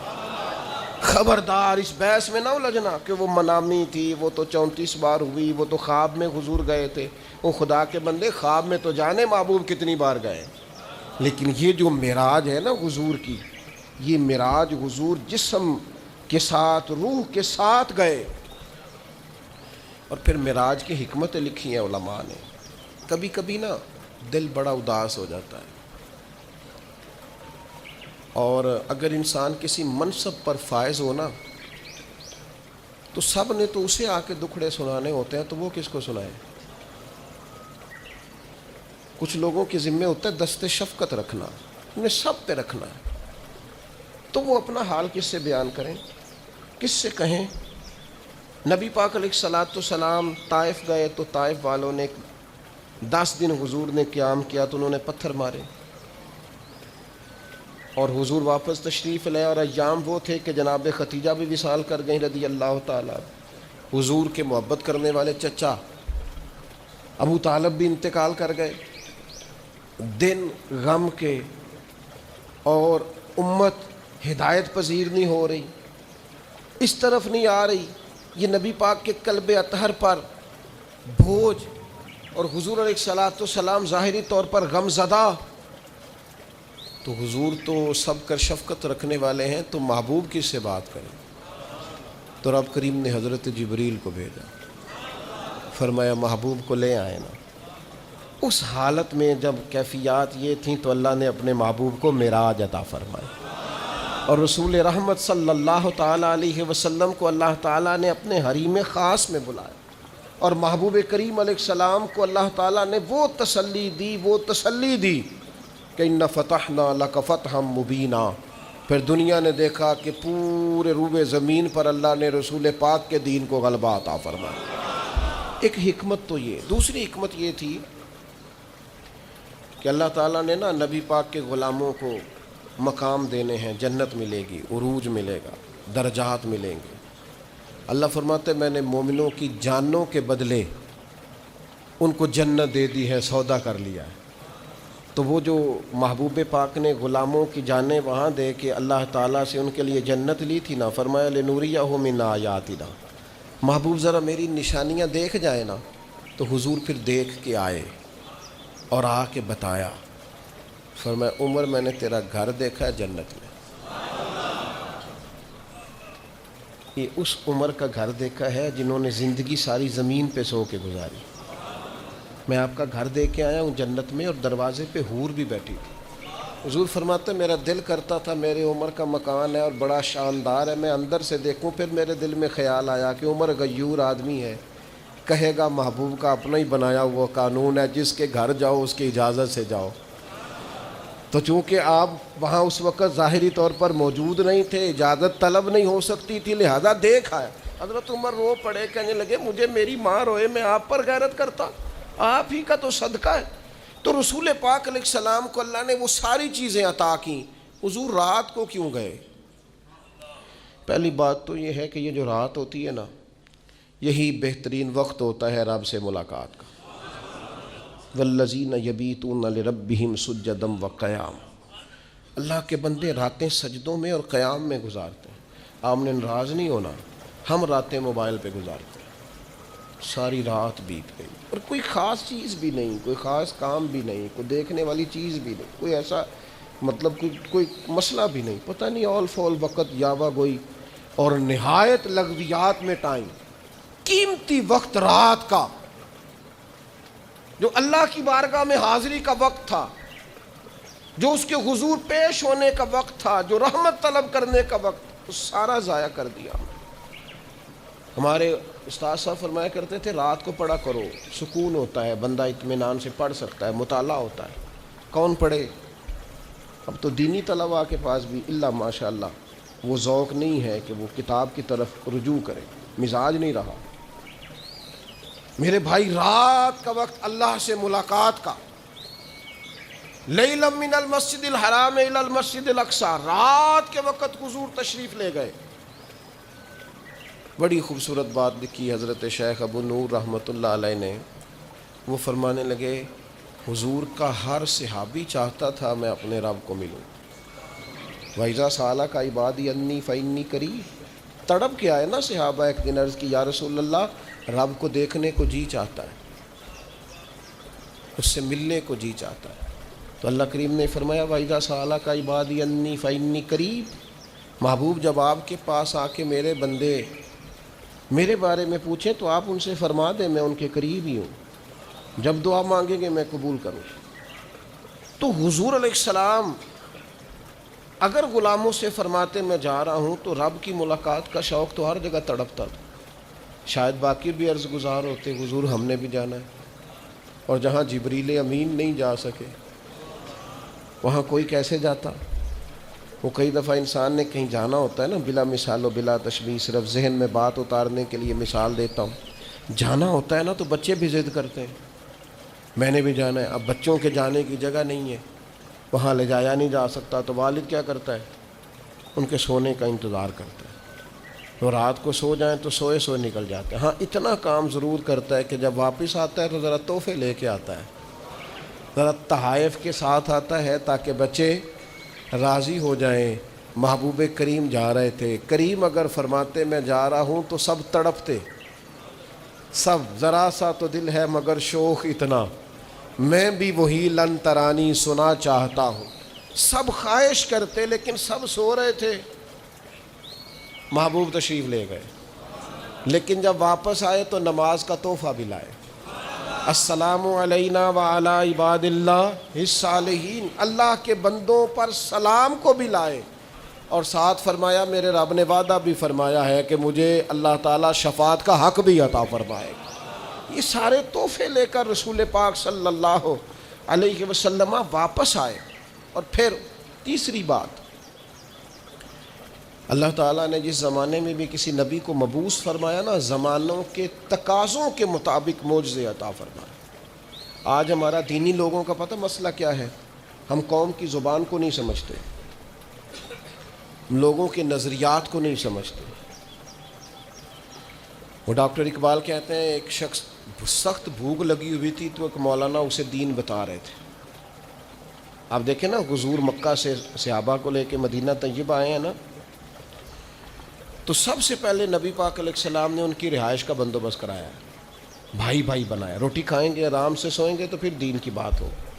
ہم تقاضوں کو نہیں سمجھتے۔ اقبال کہتے ہیں کہ وہ بندے کو بھوک لگی تھی تو مولانا اسے دین بتا رہے تھے، تو اب وہ تڑپ رہا تھا کہ کھانا ملے، تو فرماتے میں نے کہا اسے پہلے روٹی کھلا لے، یہ کھانا کھا لے گا، اس کی طبیعت بحال ہو جائے گی، پھر تیری بات اس کی سمجھ میں جلدی آئے گی. اس کے شکم کی آگ کو تو روٹی چاہیے, اس کو پہلے کھانا دے. دینی ہم لوگ کیا کرتے ہیں, میں اپنی کمزوری بیان کر رہا ہوں, ہم بعض اوقات لوگوں کی سوجھ بوجھ کے اوپر کے مسائل چھیڑ دیتے ہیں. اس کا لازمی نتیجہ یہ نکلتا ہے کہ لوگ کہتے ہیں ہماری سمجھ میں بات نہیں آ رہی. تو میرے عزیز, جب آپ لوگوں کے شعور کے مطابق بات کریں گے, شعور کے مطابق, تو بات سمجھ میں آئے گی. رسول کریم صلی اللہ تعالیٰ علیہ وسلم کو اللہ تعالیٰ نے معراج عطا فرمائی. اس کی حکمتیں ہیں. نبی پاک صلی اللہ تعالیٰ علیہ وسلم مسجد اقصیٰ میں تشریف لے گئے. رسول پاک نے نبیوں کی امامت کروائی. نماز اقصیٰ میں تھا یہی سر, یا معانی ہو اول آخر, دست بستہ وہ سب پیچھے حاضر جو سلطنت پہلے کر گئے تھے. نبی کریم نے نبیوں کی امامت کرائی. ملت کے نوجوانوں, میری بات ذرا زیادہ غور سے سننا. روب کا شکار نہ ہوا کرو, کبھی روب کا شکار نہ ہونا. فلاں آدمی بڑی گاڑی میں آیا ہے تو مجھ پر اس کا روب طاری ہو جائے, بہت بڑے پیسے لے کے آیا ہے تو روب طاری ہو جائے. وہ میں نے دیکھا ہے کہ فلاں کے میں علاقے میں گیا تھا, سڑکیں بڑی پکی بنی ہوئی ہیں. روب, یہ روب سے نکل آؤ. جب روب طاری ہوتے ہیں تو سچ نہیں بولا جاتا. جب روب طاری ہوتے ہیں تو پھر انسان کی اپنی شخصیت ساری ضائع ہو جاتی.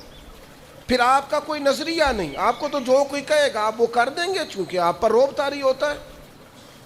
ہمارا مزاج ہے, پر تھوڑے پیسے کم ہیں ہمارے پاس, یا کسی کا خیال ہے کہ ہم کسی, خدا نہ خواستہ وہ کسی کا خیال ہے, ورنہ کوئی برادری چھوٹی بڑی نہیں ہوتی, کہ ہم کسی ایسے خاندان سے ہیں جو بظاہر چھوٹا قبیلہ.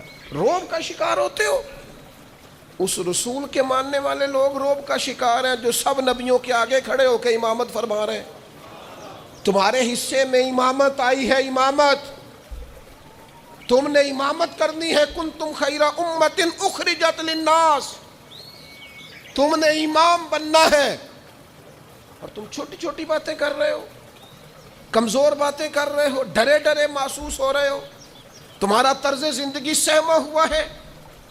مسلمان جس ملک میں جاتا ہے کمزور بات کرتا ہے, جس جگہ کھڑا ہوتا ہے اپنے آپ کو مظلوم ثابت کرتا ہے. جہاں بات کرتا ہے تو وہ کوشش کرتا ہے میں قابل رحم بن کے بات کروں. جہاں بات کرتا ہے اس طرح کرتا ہے کہ میں جناب بڑا, مجھے مدد کی حاجت ہے, میری مدد کریں. اقبال کہنے لگے بس 3 کام کر, لمبی نہیں کوئی لمبی بحث نہیں, کوئی فلسفہ, صرف 3 کام کر. سبق پھر پڑھ صداقت کا, عدالت کا اور شجاعت کا. اس شعر کو بھی بعض لوگ غلط پڑھتے ہیں. صرف 3 چیزیں, سبق پھر پڑھ صداقت کا, عدالت کا, شجاعت کا. کوئی لمبی بات نہیں. ایک تو سچ بولا کر, سچائی کا سبق پڑھایا کر, اور دوسرا عدل کیا کر. اپنی ذات سے شروع کر, اپنے آپ کو قانون کے سامنے پیش کریں. آپ کوئی بھی ہیں قانون کے سامنے. کیا رسول پاک علیہ السلام سے بڑھ کر بھی کوئی بڑا عادل ہے؟ لیکن حضور نے تو اپنے ظاہری وصال سے قبر پر منبر پر بیٹھ کر فرمایا تھا میں اللہ کا بندہ ہوں, رب کی بارگاہ میں حاضر ہونے والا ہوں, کسی کو مجھ سے کوئی تکلیف پہنچی ہو تو بدلہ لے سکتا ہے. تو اگر حضور فرماتے ہیں تو کیسے بالا تر ہو گیا؟ اپنی ذات سے. ہم انصاف کرنا چاہتے ہیں پر دوسروں کے لیے. اپنی ذات سے عدل شروع کریں, اپنی ذات سے.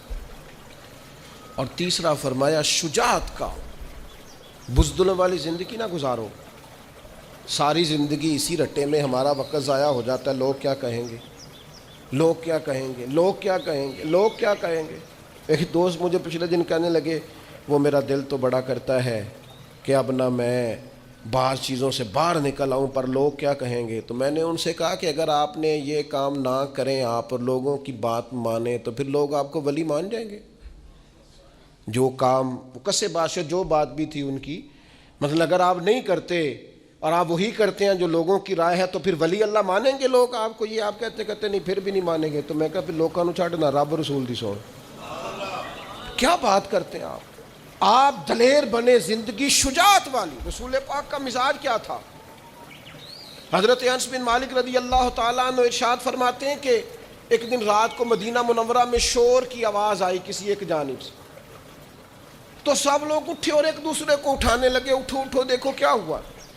فرماتے ہیں لوگ جمع ہو رہے تھے، نیزے لا رہے تھے، تلواریں نکال رہے تھے، ہم ابھی تیار ہو رہے تھے، اچانک نظر اٹھی تو اللہ کے رسول علیہ السلام گھوڑے پر بیٹھ کر جدھر ہم جانا چاہ رہے تھے نا شور والی جگہ، حضور ادھر سے واپس آ رہے تھے اور فرمانے لگے کوئی بات نہیں ڈرنے والی، میں دیکھ آیا ہوں جانور لڑ پڑے تھے آپس میں اور نیزہ حضور کے دستے مبارک۔ اقبال کہتے کچھ نہ کر، تو کہتا ہے کہ پیسے آئیں گے تو میں امام بنوں گا، قیادت کروں گا، تو کہتا ہے میرے پاس بہت بڑا برادری ازم ہو تو آگے بڑھوں گا، نہیں، سبق پھر پڑھ صداقت کا، عدالت کا، شجاعت کا۔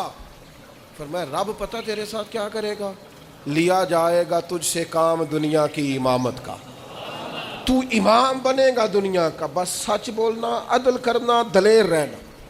یہ تین خوبیاں آج پوری امت کو اس کی ضرورت ہے، اہلیان پاکستان کو ضرورت ہے، ہمیں اور آپ کو ضرورت ہے، گھروں خاندانوں میں ضرورت ہے۔ سبق پھر پڑھ صداقت کا، عدالت کا، شجاعت کا، اور لیا جائے گا تجھ سے کام دنیا کی امامت کا۔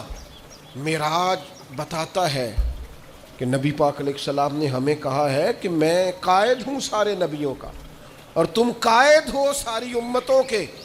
اپنی زندگی میں اپنے مزاج کو بزدلانہ نہ بنائے، یہ رو کے بات کرنا، ڈر کے بات کرنا، سہم کے بات کرنا، کمزور رہ کے بات کرنا، یہ کچھ طرز زندگی، روئیں گے رج کے روئیں گے پر رب رسول کی بارگاہ میں، باقی زندگی دلیرانہ گزاریں، اپنے مزاج میں طاقت پیدا کریں۔ ایک بات معراج کے مسئلے میں آپ کی خدمت میں ضرور عرض کرنا چاہتا ہوں، یہ جو معراج ہوتی ہے نا، معراج، یہ جو عروج ملتا ہے یہ انسانیت کو ملتا ہے، فرشتے تو ہیں ہی وہاں، جو درجے بلند ہوتے ہیں نا، فرشتوں کو جو درجہ ہے وہ ان کا متعین ہو گیا ہے، یہ جو درجوں میں بلندی ہوتی ہے یہ مومنوں کی ہوتی ہے، یہ درجات میں بلندی صلحاء، اتقیاء، صوفیاء، شہداء اور انبیاء کی ہوتی ہے۔ یہ روحانی ترقی اور یہ معراج کی طرف جانا یہ اللہ تعالیٰ نے مومنوں کا مقدر رکھا ہے۔ جس طرح اپنے مال میں روز ترقی کی جد و جہد کرتے ہو نا، اور صرف 4 سے 6 مہینے پتہ چل جائے دکان میری ٹھیک نہیں چل رہی، نفع نہیں دے رہی تو بند کر دیتے، کہتے ہو میں اب نقصان میں جاؤں۔ اپنی روح پر غور کر، اپنے باطن پر توجہ دے، اگر تو خسارے میں جا رہا ہے تو واپس آ مصلی کی جانب، اگر تیرے باطن کے اندر میل کچیل جم گیا ہے تو کر سجدہ رج کے اپنے رب کو، اور اگر دل ڈھاڈا ہو گیا ہے تو پھر کوئی رات ڈھونڈ جس میں تو رو سکے اپنے مالک کے حضور۔ اگر روحانی طور پر سخت دن ہو گئے، خسارے میں چلے گئے، ترقی رک جائے، عروج ہو، تیری طبیعت میں عروج ہو۔ رسول پاک صلی اللہ تعالی علیہ وسلم نے حضرت حارثہ بن نعمان سے کہا تھا، یہ ان کا باطنی عروج تھا اور یہ شان ہے ان کے غلاموں کی۔ کیف اصبحت یا حارثہ، حارثہ آج صبح کیسے کی؟ عرض کی حضور اس حال میں صبح کی کہ میں پکا مومن ہوں، میرا ایمان مضبوط ہے۔ حضور فرمانے لگے اس کی دلیل کیا ہے؟ عرض کی حضور دلیل یہ ہے کہ اگر میں زمین پہ کھڑے ہو کے آنکھ کھولوں تو میری آنکھ خدا کے عرش تک جاتی ہے، کہو تو راز حیات کہہ دوں، حقیقت کائنات کہہ دوں، وہ بات کہہ دوں جو پتھروں کے دلوں کو بھی پاش پاش کر دے۔ میں کامل مومن ہوں اور میری آنکھ اللہ کے عرش تک جاتی ہے۔ حضور میں دیکھ رہا ہوں جنتی جنت میں جا رہے ہیں، یہ میرے ایمان نے مجھے لذت دی ہے، عروج دیا ہے، کمال دیا ہے۔ حضور فرمانے لگے نہیں، جو اللہ کے راز ہیں وہ راز میں ہی رہنے دے۔ میرے بھائی، مومن اس کا تو ایک وقار ہوتا ہے، اس کی تو ایک شان ہوتی۔ کیا کہا نبی پاک نے؟ الدعاء صلاح المومن، دعا مومن کا ہتھیار ہے، یہ کافر کے پاس نہیں ہوتا۔ تیرے پاس ہتھیار ہے، ایمان کی صورت میں تجھے اللہ کا قرب دیا گیا، بیٹھ مصلی پہ مانگ اپنے رب سے۔ لیکن کیا کریں، اکبر الآبادی کہنے لگے مصیبت میں بھی اب یاد خدا ہم کو نہیں آتی، دعا منہ سے نہ نکلی، جیبوں سے عرضیاں نکلی، مختلف افسروں کو مختلف محکموں میں درخواستیں جمع کراتے ہو، رب کی بارگاہ میں آتے ہی نہیں۔ عروج تیرا تب پلے گا، تیری ترقی تب ہوگی جب پتہ چلے گا کہ تیرا قرب الہی کتنا ہے، میرے قبلہ عالم حضرت تاج الشریعہ رحمۃ اللہ علیہ کی ایک بات مجھے نہیں بھولتی. کسی نے کہا حضور فلاں مولانا بڑے معروف ہیں اور فلاں آدمی جو ہے ان کا بڑا مقام ہے اور فلاں کا بڑا نام ہے اور فلاں کا بڑا تذکرہ ہے. تو آپ فرمانے لگے دعا کرو اللہ کی بارگاہ میں مقام بنے, دعا کرو بارگاہ محبوب میں مقام بنے. دنیا میں تو مقام بنتے بھی ہیں اور مقام دیکھنا یہ ہے کہ ان اللہ کیا مقام ہے. اللہ تعالیٰ نے رسول پاک کو عروج عطا فرمایا. جم کے نہ بیٹھ جائیں, کام کریں, آگے بڑھیں, جد و جہد کریں. زندگی جو پانی چلتا رہتا ہے نا, اس میں کوئی ناپاکی گر بھی جائے نا تو چلتا پانی پاک ہوتا ہے, کیونکہ چل رہا ہے نا. جو لوگ کام کرتے رہتے ہیں اور میری والدہ صاحبہ سے کبھی کو کہتا تھا نا آپ بیٹھ جائیں, آپ تو کہتے پتر میں نے کچھ کرم دے ہو جی, میں بہ گئی تو پھر بہ گئی. جو لوگ بیٹھ جاتے ہیں وہ پھر کچھ کریں, جد و جہد کریں, آگے بڑھیں. عروج پانا ہے امت کو اور سب کو کام کرنا, سب کو مل کے جد و جہد کرنی, سب کو مل کے آگے بڑھنا, سب کو کوشش کرنی. طلباء جب یہاں اٹھتے ہیں, بیٹھتے ہیں, آتے ہیں, جاتے ہیں, کھاتے ہیں, اور یہاں بچوں نے امتحان دیا رون کے, میں دیکھتا تھا تو میں کہتا تھا یا اللہ یہ ہم سے ہی کام کرا لیا تو نے, ہم کہاں اور یہ خدمات کہاں. تو اگر اتنے سے بچے ہمارے جیسا کمزور آدمی لے کے چل سکتا ہے تعلیمی کاوش میں, تو میرا خیال ہے تھوڑی تھوڑی جد و جہد کریں, تھوڑی تھوڑی ہمت کریں. کہ سارا دن بیٹھ کے جہالت کا رونا ہی رونا ہے کہ تعلیمی نظام ٹھیک نہیں. کوشش تو کریں. کیا کہا تھا کسی نے کہ شکوائے ظلمت شب سے تو کہیں بہتر تھا اپنے حصے کی کوئی شمع جلاتے جاتے. ساری رات رونا کہ اندھیرا بڑا ہے, اندھیرا بڑا ہے, کوئی کام ہے تو ایک شمع تو روشن کر دا, اپنے حصے کا چراغ تو جلا. حضور نے ہمیں بتایا ہے کہ جد و جہد, ترقی. رسول پاک نے آخری خطبہ میں یہ فرمایا تھا, فرمایا دین میں مکمل کر کے جا رہا ہوں لیکن بلغ عنی ولو آیا, تمہارے پاس اگر ایک آیت ہے تو اسے لے کے دنیا میں نکل جانا اور میرا پیغام آگے دینا. پھر نکلے. حضرت بلال ملک شام آئے, میزبان تھے جناب ابو ایوب انصاری مدینے میں, لیکن وہ ترکی آئے. وہ کہاں کہاں صحابہ پہنچے, وہ نکل گئے. انہیں پتا تھا جنت البقیع میں دفن ہونے کی بڑی فضیلت ہے, لیکن حضور کا دین پھیلانے کی فضیلت اس سے بھی کہیں زیادہ ہے. لہذا وہ میدانوں میں نکلے. اپنی زندگی کو جامد نہ کریں, دو چار صحت کے بہانے بنا کر اور دو چار اور بہانے بنا کر جم نہ جائیں, بیٹھ نہ جائیں, آگے بڑھیں, جد و جہد کریں. حضور کا معراج ہمیں یہی سبق دیتا ہے. اللہ تعالیٰ سمجھنے کی توفیق عطا فرمائے.